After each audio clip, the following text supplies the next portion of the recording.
When you lose a child, the therapists say all kinds of things about the grieving process. They'll search for any reason to blame yourself. You'll play the last moments in your head on repeat. You'll go numb for months on end. But there's one thing my grief counselor never told me. She never said anything about the noise. None of the books talked about it either. The giggles and coughs and creaking of doors, the bouncing of cupboards and the clinking of toys, are the sounds a child fills a home with, vanish in a breath. The silence that remains bear down you like smoke.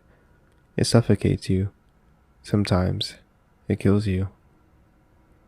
And then, one day, as you drift like a wrath down the empty halls of your home, a sound rings out in the quiet.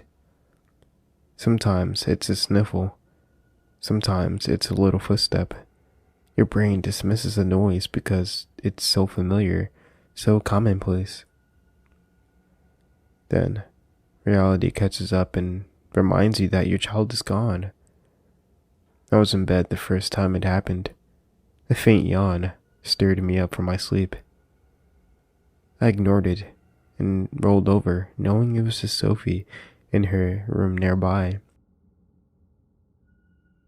A few seconds later, I jolted upright, trying to remember if the hell I'd been living was all a dream. Trying to remember if my daughter was really just down the hall. It doesn't matter how much time passes. I always hear the noises, and the realization is always the same. Sophie is gone, and she's never coming back.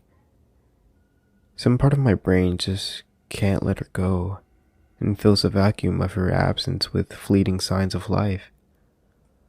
I've been trapped in this house with a head full of ghosts for half a year now. At first, I heard the noises only as I went about my day, but as soon as they began to spill into my dreams, I'd sometimes be woken up by her laughter or by my own cries as I tore her through the woods in search of her. With the passage of time, I began dreaming of something worse. It's not the one where I find out she ran away on purpose, or the one where the cops tell me they found a dead body. It's darker, more sinister. Something comes out of the woods towards my house.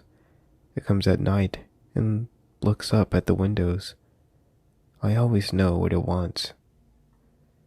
In some dreams, it stands outside my daughter's room and calls to her in a raspy voice. I watch her open the window and vanish into the freezing dark. I never actually see the thing.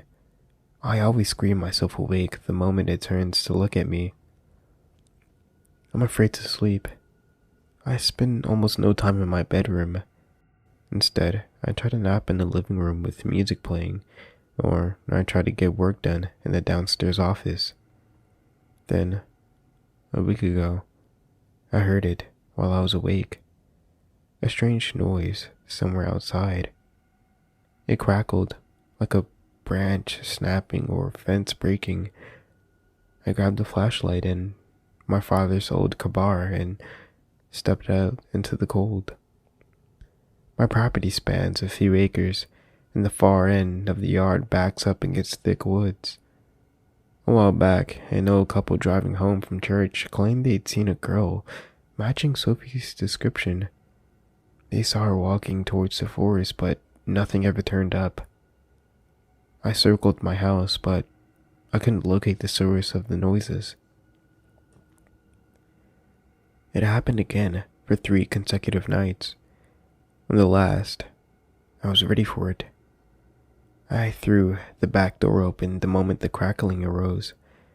There, at the edge of the woods, something lurched between the trees and receded into the darkness. Sleep barely came at all after that. My mind kept tying the wicked dreams to what was happening outside, and soon I came to believe that whoever or whatever was visiting my home wasn't just a figment of my imagination. Last night, my visitor returned. I watched it from the window in the upstairs hall. I saw it emerge from the murky woods and move across the field beneath a pale moon. The thing didn't walk with the familiar rhythm of a biped. Instead, it skittered, transferring its weight fluidly from the indiscernible limb to another, or occasionally rolling and diving like tumbleweed. All the while, its pallid head bobbed around on a contorted neck, studying everything, or nothing at all. The creature made its way around my house, touching and tapping and scratching on doors and windows, looking for a way in. I scrambled for the knife, and just as I did, there was a knock on the front door. It was a polite but purposeful knock, and had I not seen the hideous thing outside moments before, I'd have been certain it was a neighbor checking in on me. I stood there at the top of the stairs in the darkness of my home, gazing down at the front door as the knocks repeated in threes. My body went stiff, and the longer I froze there, the more intense the knocking grew. Soon, the thing outside pounded and scratched at my door with such force that the dreadful sounds echoed through every inch of the house. The creature issued desperate groans and rattled the knob, swelling with rage each passing moment. At last, I regained control of myself and snuck down the stairs, crowbar in hand, ready to shred this thing to bits if it came inside. The old door reached the end of its integrity and split apart, revealing a sight so gruesome I nearly vomited. My eyes perceived the being's parts, but my brain couldn't compose them into a familiar object. Snarls of rooted wood and bone, hanging scraps of flesh, ropes and a vine and stick, red muscle that twitched and rippled as a monster breached my entryway. The hulking mass rushed towards me, wet feet slapping the hardwood floor and leaving trails of soil and blood. I tried to scream as the thing seized me up in its grip and studied me. I tried to slice at it, but it clamped down on my arm with breathtaking strength. It yanked me close to its dry and shallow face, and I imagined the head might have been stolen from a near fresh corpse. The thing peered down into my soul with lidless eyes that screamed in terror, as if witnessing to something even more ghastly than itself. It mumbled something to me, something wet and guttural, and my gaze fell on the crown jewel of its horrors. A set of ragged, gory lips stretched over 100 mismatched teeth. What looked like fishing lines snaked its way throughout the maw, sewn with cruel hands. Pulled taut to imprison the face in an eternal grimace. The room went sideways and my back slammed against the floor. The ceiling flew past and gave way to a starry sky. Wet grass licked my skin. My screams filled the night air and reverberated all around me. I hacked and slashed at its putrid hand, but the creature never stopped dragging me towards the woods. I knew death awaited, and soon the shadows swallowed me up. Pitiful groans echoed in the forest all around me, but they weren't mine. They came from a man in terrible pain, and the image of a half-eaten person crawling around the leaves appeared in my mind's eye. I was probably next. The moans grew louder and louder until finally my captor snatched me off of the ground and stood me upright, gripping my head in its scarred hands to show me something. A naked man, near dead, bound to a tree with a net of roots and vines. "Mark?" I said in disbelief. I knew this man. He lived a few miles up the road, and we always ran into each other down at the general store. He even knew my kid. "Oh God," he sobbed. He wasn't relieved to see me. In fact, he hid his eyes as much as he could. Mark had taken a brutal beating. Purple and black welts covered his face, and lacerations in varying depth crisscrossed his body. Dried blood caked his form like war paint. Who knows how long he'd been held captive? The creature pressed its rotten face against my ear and mumbled something indecipherable. It let me go and lurched towards the wounded man, growling through its jagged teeth. Mark wailed for mercy, but the creature would give him none. It grabbed his throat and squeezed until Mark's eye bulged wide open, and then it pointed a long, crooked finger in my direction. "Yes," Mark cried, between shallow breaths. "Yes, okay, it was me. It was me, Felix." The creature watched me, awaiting my reaction, but Mark's words locked me down as tightly as the roots that held him. Memories of my daughter flooded my thoughts like a drug fast and warm, taking my mind far away from the gloomy woods we stood in. "I told her to follow me," he continued. I tricked her. I'm sick, Felix. I've been messed up so long, 'cause of my old man. I can feel him in me, making me ugly." The image of little Sophie laughing and playing and holding my hand sped up. They drifted by faster and faster until they all blurred into each other, from the day she was born through saying goodbye to her mom in the hospital to the last time I saw her get on the school bus at the end of the road. My mind raced over the memory of me arriving just a few minutes late that evening. The bus was already gone, and so was my daughter. A long moment passed. The creature never tore its dead gaze from me.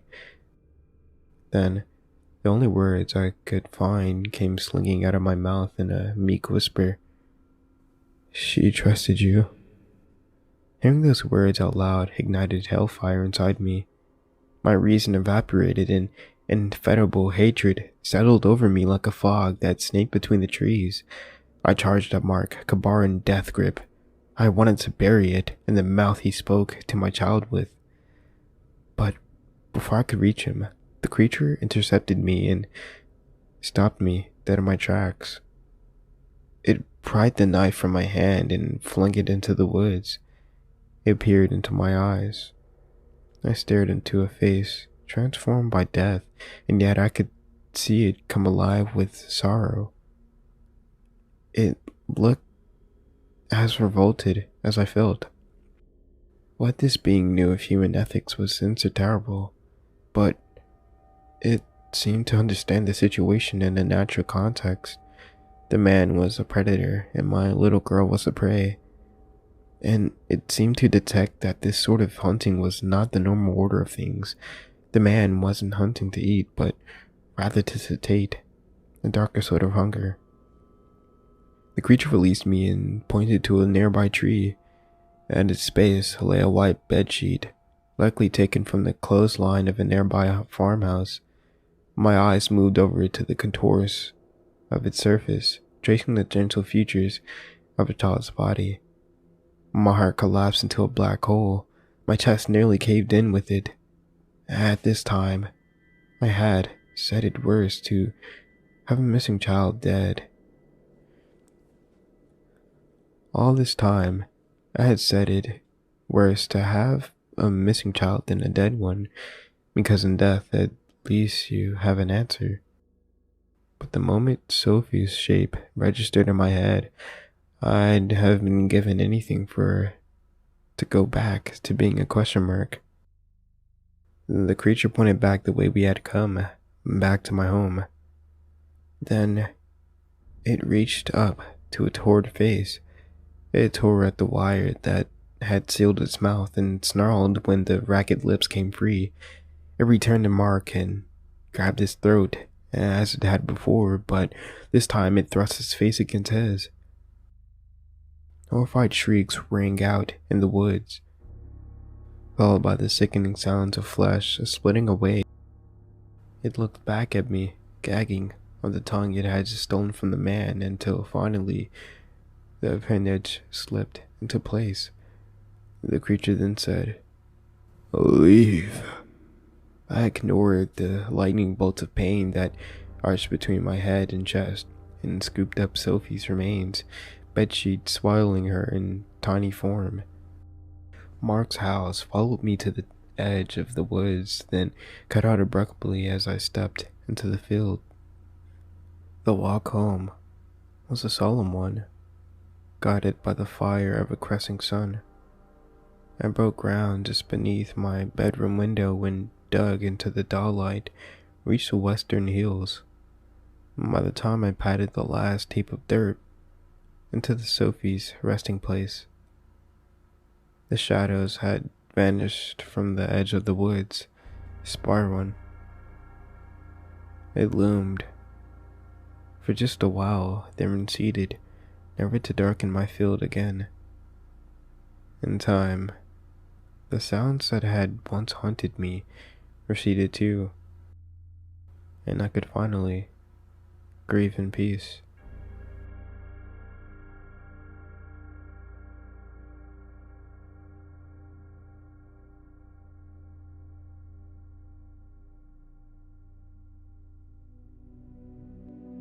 Thank you so much for listening to this story.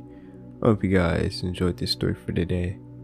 Now, huge thanks to the Cold People for contributing to this story. And I really love the story I narrated today. So thank you very much, and keep making awesome content. Now, as always, I'll see you guys in the next story. And as always, don't forget to sit back, relax, and indulge in fear.